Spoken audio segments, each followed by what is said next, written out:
예수님이 제자들을 떠날 것을 예고하면서 주신 말씀이죠. 그리고 우리가 잘 아는 말씀입니다. 새 계명을 너희에게 주노니 서로 사랑하라. 내가 너희를 사랑한 것 같이 너희도 서로 사랑하라. 우리 이 말씀은 믿는 성도된 우리가 가슴 깊이 새기고 실천해야 될 말씀이고, 안 믿는 사람들도 우리에게 서로 사랑을 요구할 때가 많이 있죠. 그러나 말씀을 조금 더 깊이 생각해 보면 좀 이상한 점이 있습니다. 새 계명을 너희에게 주노니 서로 사랑하라. 새 계명인가 하는 거죠. 우리가 잘 아는 대로 구약의 율법을 두 가지로 정리를 하자면, 하나는 하나님을 사랑하고 하나는 이웃을 사랑하라 하는 겁니다. 서로 사랑하라는 것은 구약 시대부터 율법에서부터 강조하던 말씀이죠. 예수님도 삼상수훈에서 이렇게 말씀하셨어요. 너희가 남에게 대접을 받고자 하는 대로 너희도 남을 대접하라. 이것이 율법이요 선지자니라. 네 이웃을 네 자신과 같이 사랑하라는 말씀에 대한 설명입니다. 네가 남에게 대접을 받고 싶은 대로 너도 남을 대접해라. 이웃을 네 자신과 같이 사랑하라 그 말이죠. 이것이 율법이요 선지자다 이렇게 말씀하셨죠. 그러면 예수님께서 새 계명이라고 말씀하셨거든요. 사랑한다는 것은 똑같은데 예수님은 새 계명을 너희에게 주겠다 이렇게 말씀하셨죠. 그러면 뭔가 차이점이 있겠죠. 구약의 사랑하라는 말씀과 예수님이 사랑하라는 말씀에는 차이점이 있지 않겠습니까? 이렇게 말씀하셨어요. 내가 너희를 사랑한 것 같이 너희도 서로 사랑하라. 내가 너희를 사랑한 것처럼 너희도 사랑하라는 거죠. 그럼 예수님은 어떻게 사랑하셨는가? 예수님은 제자들을 위하여서 또한 우리 모두를 위하여서 자신의 목숨을 버리셨죠. 우리가 아직 죄인 되었을 때 우리를 위하여 십자가에서 자기 목숨을 버리셨어요.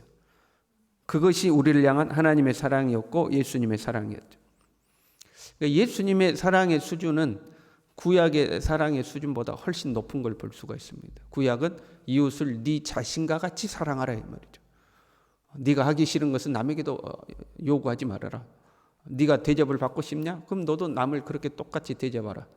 이웃을 네 자신과 같이 사랑하라는 거죠. 그런데 예수님은요, 다른 사람을 위하여 자신의 목숨을 버릴 정도로 사랑하라는 거. 훨씬 수준이 높죠. 그러니까 예수님께서 말씀하신 서로 사랑하라는 것은 사실은 상당히 어려운 말씀인 겁니다. 내가 너희를 사랑한 것처럼, 너희를 위하여 내 목숨을 버린 것처럼 너희도 그렇게 서로 사랑하라 하는 말씀이거든요. 상당히 어려운 말씀이죠. 또 하나 다른 점, 이상한 점을 찾자면 35절이에요. 너희가 서로 사랑하면 이로써 모든 사람이 너희가 내 제자인 줄 알리라. 예수님께서 우리에게 서로 사랑을 요구하신 이유가요, 너희가 그렇게 사랑하면 너희가 내 제자인 것을 모든 사람이 알 것이다 이렇게 돼 있는 거죠. 너희가 서로 사랑하면 하늘에 복이 임할 것이다. 너희가 서로 사랑하면 좋은 일이 생길 것이다. 형통할 것이다. 행복할 것이다. 이게 아니고 너희가 서로 사랑하면 모든 사람이 너희가 내 제자인 것을 알게 될 것이다. 여러분, 예수님의 제자인 것을 알리는 것이 무슨 의미가 있을까요? 지금 예수님은 너희 서로 사랑해야 된다. 왜? 그래야 사람들이 너희가 내 제자인 걸 알 거야. 그러니까 서로 사랑해야 돼. 어느 정도 서로 사랑해야 돼? 내가 너희를 위하여 목숨을 버리는 것만큼 너희도 그렇게 서로 사랑해야 돼. 지금 그 말씀하시는 거거든요. 우리가 직장에서든지 이웃에게든지 어떤 자리에 가서 저는 예수 믿는 사람입니다. 저는 교회를 다닙니다. 하고 우리가 예수님의 제자인 것을 알린다고 해봐요. 그게 무슨 의미가 있을까요? 요즘은 어디 가서 교회 다닙니다 그러면 좋은 소리도 못 듣잖아요. 저 예수 믿습니다 그러면 이렇게 좋은 눈초리로 우리를 보지 않죠. 그런데 한번 생각해봐요. 우리가 예수님의 말씀대로 다른 사람을 위해서 우리의 목숨을 버렸다고 생각해봐요. 다른 사람을 위해 우리를 희생했다고 해봐요. 그러면 사람들이 저 사람은 어떻게 저렇게까지 했대? 저 사람 예수 믿는 사람이래. 예수 믿는 사람이기 때문에 목숨까지 버렸대. 이런 소리를 듣는다면 비난받지 않겠죠. 야, 저 사람 참 대단하다. 그리고 저 사람이 믿는 예수님도 참 대단하다. 저 사람이야말로 진짜 예수 믿는 사람이다. 그런 칭찬의 소리 받지 않겠어요? 우리가 진정한 예수님의 제자로 인정받는 것, 저 사람이야말로 진짜 예수 믿는 사람이다. 이렇게 되겠죠. 우리 어디 가서 예수 믿는 사람이라고 해서 칭찬받지 못하는 것은 예수 믿는다고 말로만 고백하고 삶에서는 여전히 이기적이고 자기중심적이고 양보 안 하고 손해는 이만큼도 안 보려고 하고, 그러니까 이제 우리가 욕먹는 거겠죠. 그러면 우리가 예수님의 제자인 것을 인정받으면 되는가? 단지 그래 너는 교회 다닌 사람 같다, 그래 너는 예수 믿는 사람 같다, 이렇게 인정받으면 되는가? 그런 말씀은 또 아닙니다.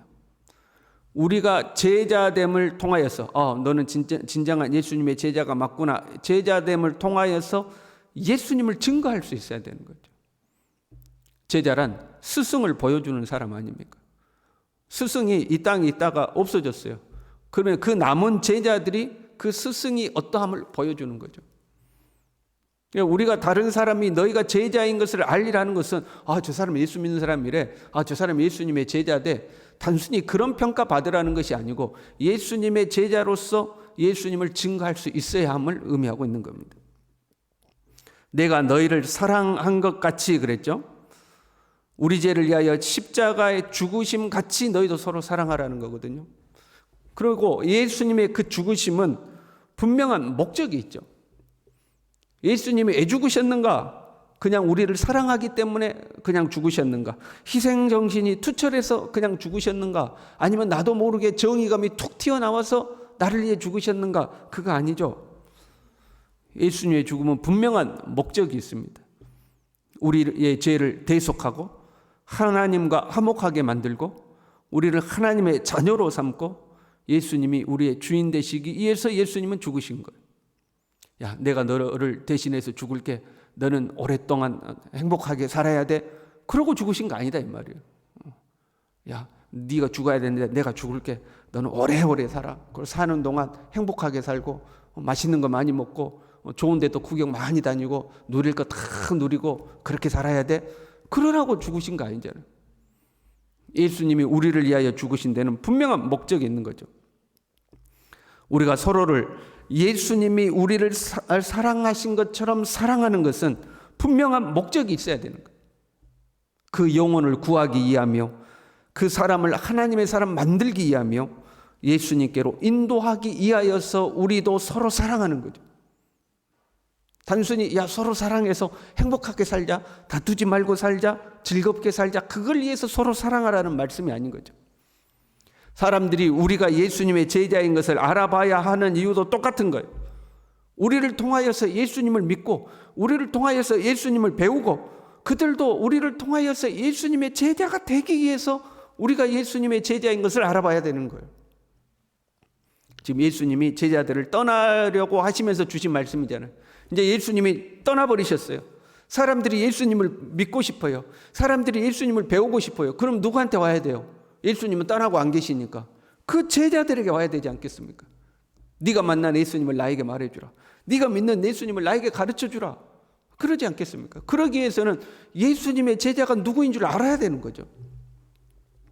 예수님의 제자됨을 알아차리고 그 제자들에게 와서 예수님을 배우고 예수님을 믿고 그들도 똑같이 예수님의 제자가 되는 거죠. 그러기 위해서 사람들이 너희가 내 제자인 줄 알리라. 그게 필요한 겁니다. 우리가 사랑을 이야기하면 조건 없이 사랑해야 된다고 말하죠. 하나님의 사랑은 조건 없는 사랑이다. 조건 없이 사랑해야 된다. 근데 이 말 뜻을 잘 헤아려야 합니다. 네가 어떻게 살든지 상관없이 나는 너를 사랑하겠다. 내가 너를 사랑한다고 해서 네가 꼭 변해야 한다거나 네 삶이 바뀌어야 된다거나 네가 교회를 나와야 된다거나 나 그런 조건 없다. 나는 너를 사랑할 테니까 너는 네 나름대로 살아라. 아무 조건 없다. 그런 의미에서 조건 없는 사랑이라면 곤란한 거예요. 하나님이 우리를 사랑하실 때 우리가 변하지 않기를 바라고 조건 없이 사랑하는 거 아니잖아요. 그렇잖아요. 예수님이 우리의 죄를 대신하여 죽으실 때 너 안 변해도 돼. 너 나 안 믿어도 돼. 너 하나님의 자녀 안 돼도 돼. 나는 너를 위해 죽을 테니까 너는 네 인생 네 마음껏 살아. 조건 없이, 그런 조건 없이 우리를 사랑하신 거 아니잖아요.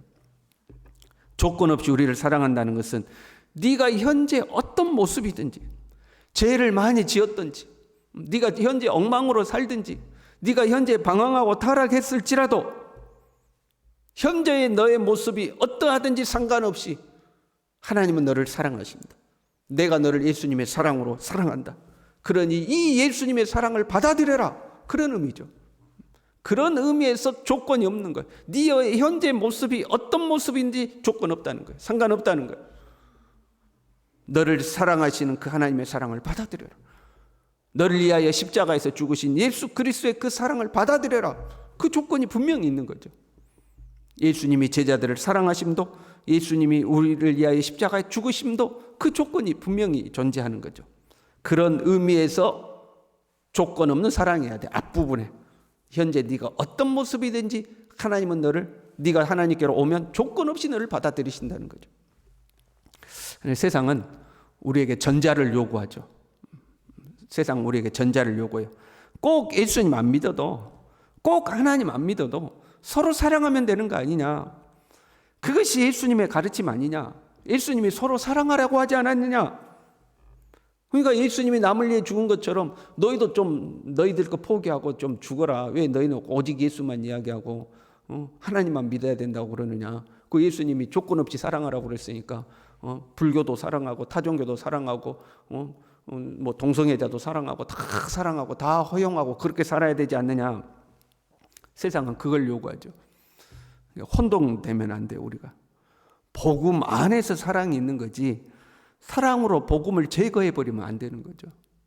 예수 그리스도의 복음 안에서 사랑이 존재하는 거죠. 주님이 우리에게 서로 사랑하라고 말씀하셨어요.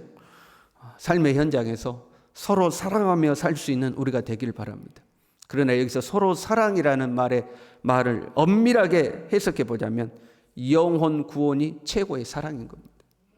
예수님이 서로 사랑하라는 것은 그냥 단순히 우리끼리 서로 사랑하고 아이고 예쁘다 사랑하자 그래서 다투지 않고 화평하고 화목하고 행복하게 살자 그런 의미로 서로 사랑하라는 의미, 그의 훨씬 이상의 의미를 가지고 있는 거죠.